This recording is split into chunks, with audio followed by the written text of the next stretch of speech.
All right, today we're diving into a really interesting proposal in Illinois that's all about public meetings. It's kind of like a battle between modern tech and old-school government tradition. So let's just start with a basic question. Think about your local school board, right? Or your city council. Can one of those members actually vote on something important from their kitchen table? Well, in Illinois, the rules for this are super specific, and they might be about to change. The answer is all tied up in the state's Open Meetings Act. But now there's this new bill, House Bill 2886, and it's looking to shake things up, potentially adding a whole lot more flexibility. Okay, so to really get what might change, we've got to understand the law as it stands right now.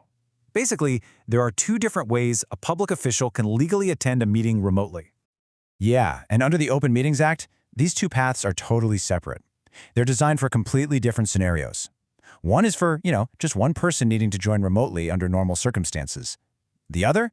That's for the entire group during a huge crisis.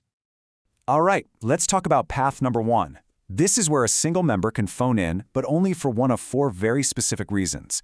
We're talking personal illness or a disability, if they're away on official business, a family emergency, or, and this is a big one, unexpected childcare issues. But here's the catch, and it's a huge one. A quorum, the minimum number of people you need to actually hold a vote, still has to be physically in the room. Now, path number two is way, way rarer. This is for a fully remote meeting where you don't need anyone physically present. But, and this is a big but, it can only happen if the governor or the state's director of public health has declared a disaster, specifically for public health reasons. Okay, so with all that in mind, where does this new House Bill 2886 fit in? Well, it's not trying to change everything. It's laser-focused on that first path, the one for individual members calling in. Yeah, it's not a complete overhaul of the law or anything. What it does is actually pretty simple. It just tacks on a fifth possible reason for a member to attend a meeting remotely. And here it is, the actual language they want to add. Check this out. It's this open-ended clause that basically says a public body can make up its own rules for other valid reasons. This is the real game changer. So you can think of this new clause as a kind of flexible catch-all. It would mean your local school board or city council could actually create their own policies to allow remote attendance for stuff that just isn't covered by the state law right now.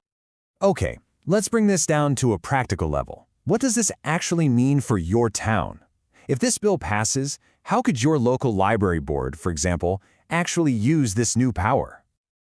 Well, you can probably already imagine some scenarios, right? A local board could write a rule that says, hey, if there's a blizzard and the roads are dangerous, you can attend remotely. Or maybe for travel delays, or even for things like religious observances, reasons that just don't fit neatly into those four boxes we have today. This always leads to a big question, though. Does this mean we can just get rid of that whole physical quorum thing for most meetings?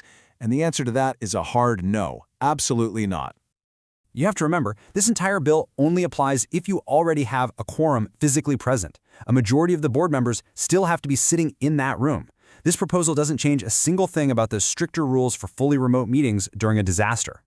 So here's how it would actually work in practice. Step 1. The public body, say the city council, has to formally adopt its own rules defining these new acceptable reasons. Then, if a member wants to use one of those reasons, they have to let the clerk know, and then a majority of the members who are physically there have to vote to approve it.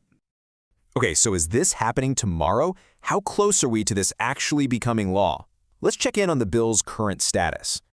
All right, so the bill was introduced way back in February of 2025, but its journey kind of hit a wall. As of right now, it's still stuck in the House Rules Committee. The bottom line?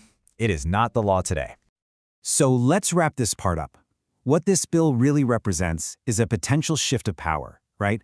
It would take some of that decision-making authority from the big statewide law and hand it down to the local boards themselves. It would let them customize their remote attendance rules for what they actually need. And that really leaves us with a big question to chew on. This whole bill shines a spotlight on this tension, this tug-of-war, between the tradition of showing up in person for government and the modern world's demand for flexibility. It really makes you think, how do we want public service to work in the 21st century? And what's the right balance between those two things?